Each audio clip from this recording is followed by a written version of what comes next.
gratitude is a big deal, and discipline, kind of Yeah. having that routine. And I kind of go back to, accrediting my faith in all my success personally and professionally. Guys, you have made it to the VIP list. So here's some exclusive content just for you, YouTube. Enjoy. We good to go? Okay, A's rolling, how you decide? All right, speeding. Okay. Yeah, okay. So why tell this story, Father Stu?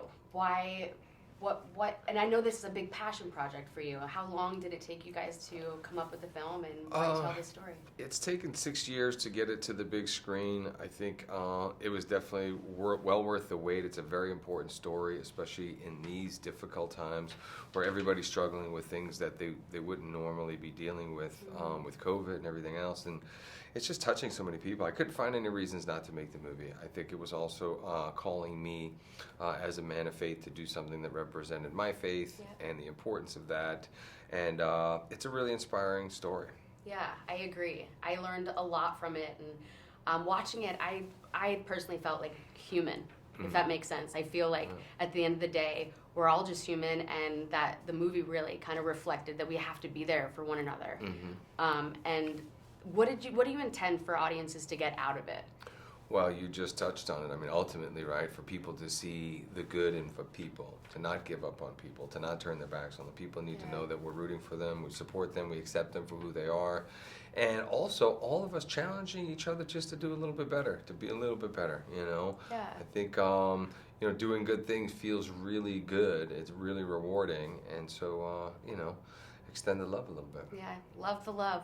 And you talked about faith. What can Father Stu teach everybody, no matter what they practice, about the importance of faith?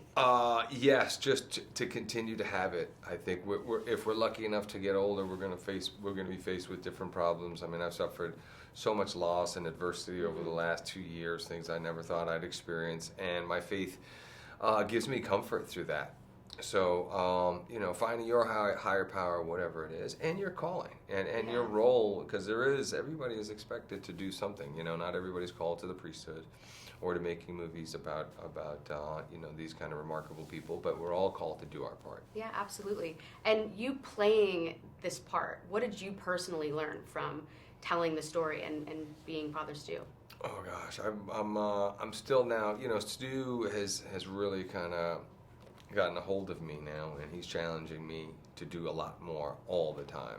I mean, anytime I'm praying, reflecting, doing my daily ritual, reading scripture and stuff like that, and he's constantly challenging me, so I think now I'll be off in a whole new direction, doing lots more faith-based stuff, and just stuff that's, That's incredible. impacting people. That's amazing. And one thing that I really took from this movie too is the theme of gratitude.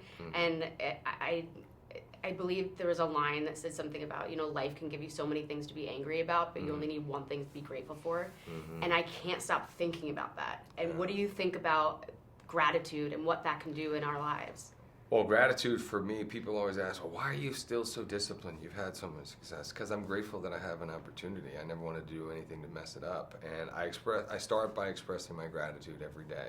That's kind of where I start.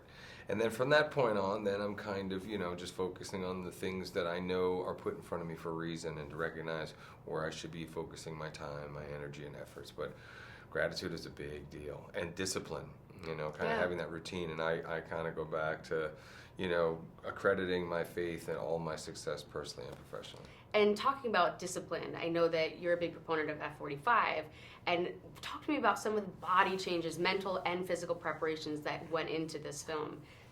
Yeah, it was just one of those things where Stu was such a strong physical presence, and for him to be diagnosed with this rare muscular degenerative disease, and to see his physicality deteriorate, but yet only to see his spirituality soar. I mean, he was a very strong man who, when he was at his weakest physically, had the power of 1,000 men spiritually. Yes, that's why he touched so many people. Yeah, and does it give you a bigger appreciation for our bodies and our physical health? Of course, yeah. I mean, I firsthand watched my dad deteriorate in the same way that Stu did. I watched it happen to my mom.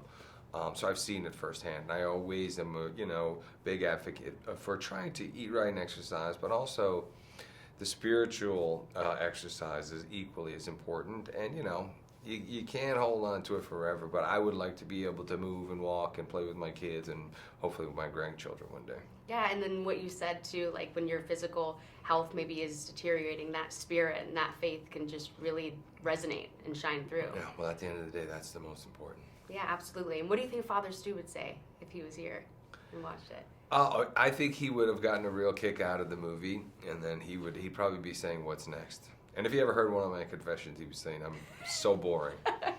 Like, you know. Yeah, I've Don't come back until I have something interesting to say. Yeah. So much for watching the VIP list here on YouTube. Make sure you hit subscribe so you don't miss a single episode. See you next time.